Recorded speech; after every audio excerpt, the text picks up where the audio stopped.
Okay, we've just walked below ground, and now this is the entrance to the Serapeum, which is where there are more than 20 boxes.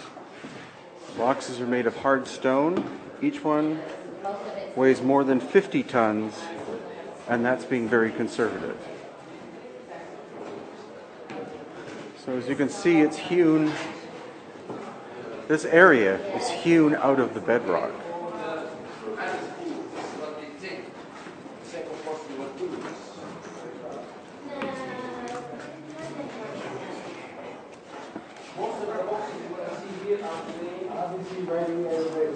Big. So you see the lid of this one, and you see the box itself. They were found inside of these niches just like this. So the main Egyptological theory is that they were the burial places of sacred Apis bulls.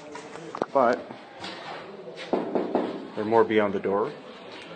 But what's intriguing is the interior of the box, because the precision is supposedly very 21st century, or at least 20th century.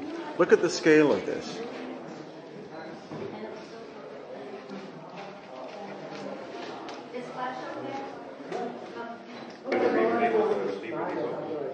So again, this is one solid block of Rose Aswan granite. Conservative estimate, 50 tons. The stone itself would have had to have come from Aswan itself, which is 500 miles away.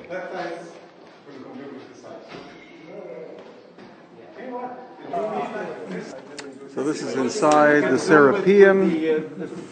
Christopher Dunn, who has written a section of his second book about this site, states that the interior surface of this is within a few 10,000ths of an inch in terms of being perfectly flat. Used dynamites.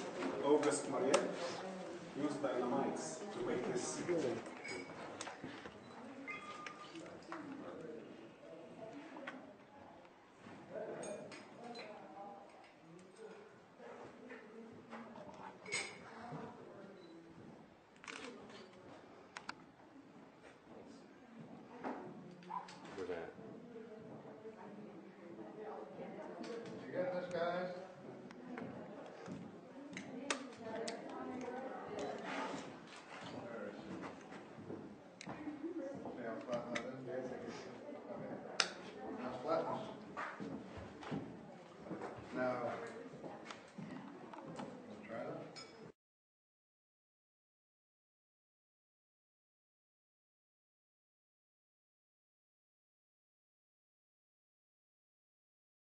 So we weren't able to film that very well because of the distance. Only Chris and two others were allowed in.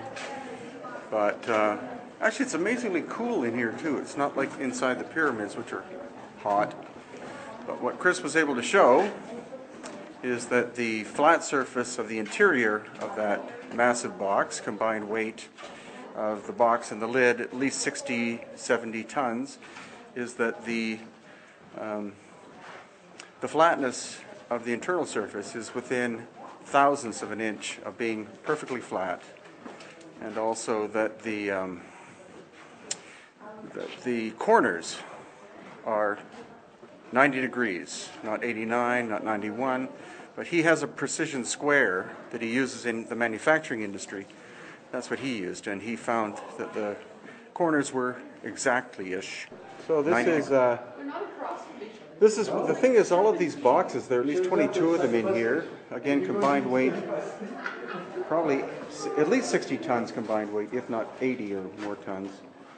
The lid by itself is more than 10 tons, but we see that.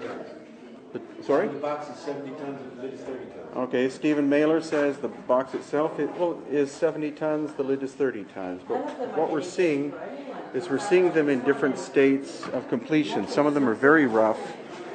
That one is quite glossy smooth, but the ultimate one is supposedly right down here at the end. And we can go down and see close. And we can go down and see close, which is what we want. Whoa. Oh, here we go. Here you get a great example of what you want to show that these markings couldn't possibly be original. Oh, Couldn't possibly be original. No, those are very rough. And here's the proof that Yusuf just showed. An empty cartouche. Meaning this was not prepared for anybody. They left it open. Somebody could pay them enough money to have their title put in there. Right. So this is obviously could not made for somebody. The markings put in much, much later. Right. And this is one where Chris goes inside and measures the tolerances to 2/10,000ths of an inch. You just feel the surface, flat, perfectly flat. In basalt. Yeah. And look at this perfect right angle cut. Perfect all the way down. All four sides. This is more like it. This is great.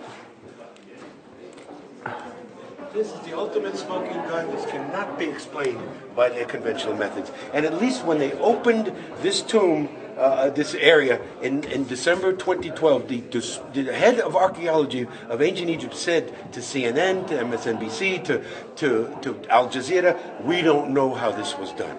And that's honest. We appreciate that, his honesty, because Egyptology cannot explain this to any degree.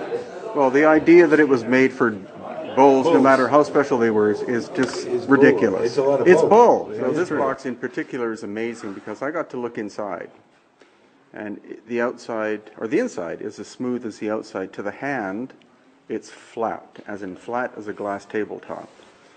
And how could that have possibly been achieved when it is at least 6 feet tall, it is at least 10 feet long, and at least 6 feet wide, and at least 15 inches thick, and the lid is solid and weighs much more than 10 tons.